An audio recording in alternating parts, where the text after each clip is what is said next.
My dad was diagnosed with Alzheimer's a few years ago, and the director came to me and said, "Look, I know it's a very sensitive subject, and we have this idea where there's this thing called reminiscence therapy, where we basically the hippocampus, the part of the brain that Alzheimer's dementia is attacking, you stimulate via old memories and reignite neural pathways and so on potentially."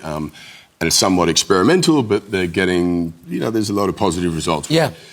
And so we had this idea about going back to the family home we lived in and doing a road trip up to Northern Territory. We lived in an Aboriginal community 4.5 hours outside of Catherine in Arnhem Land, and where he was a bull catcher. This is 30-something years ago. So we're going to do this motorbike road trip. And I was very apprehensive about it. I didn't want to sort of exploit anything he was going through for the sake of sort of drama and entertainment and so on. Yeah. But he said, man of deep integrity and humility. And I said to him, "Look, do you have any interest?" And he said, "Oh, yeah, that sounds like a lot of fun. And look, maybe, me sharing my story might help someone else." And so we embarked on this road trip, and we started in Melbourne, where we lived. And a friend of ours bought the house we lived in 30-something, 40, when I was born in Melbourne, lived in the house when I was probably 6 till 18. So 20-something years ago, he bought the house. And he had a series of photographs that he had taken of the house when he bought it. And so the art department said to him, "Can we have those photos?" And they redressed the entire house. This is amazing. According to those photographs. And then we went to the house and walked in, and it was like stepping back in time. Oh my God. It gives you chills, doesn't it? Yeah. It was remarkable, and it was this overwhelming nostalgia, this ginormous reminder of the passage of time, emotional because of the memories we had there and now the memories we weren't going to have, or the memories that were potentially disappearing.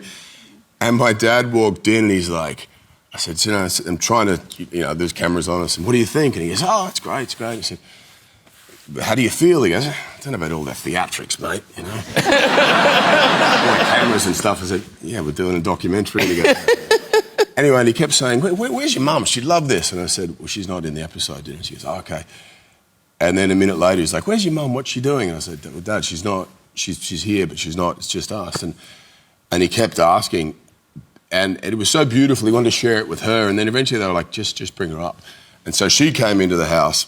For her, it really hit home because it was a real reminder of the sort of memories we'd had and what we're missing. And then you saw him relax. That was his sort of anchor as things are sort of being taken away and disappearing. And it was quite beautiful and profound and heartbreaking. And I've had people say to me who've seen the episode who suffering with dementia or Alzheimer's, say, "I wish my kids could see this," or my family members, because people dance around the issue. No one comes and says, "What are you afraid of? How are you feeling?" Because it's too hard to confront.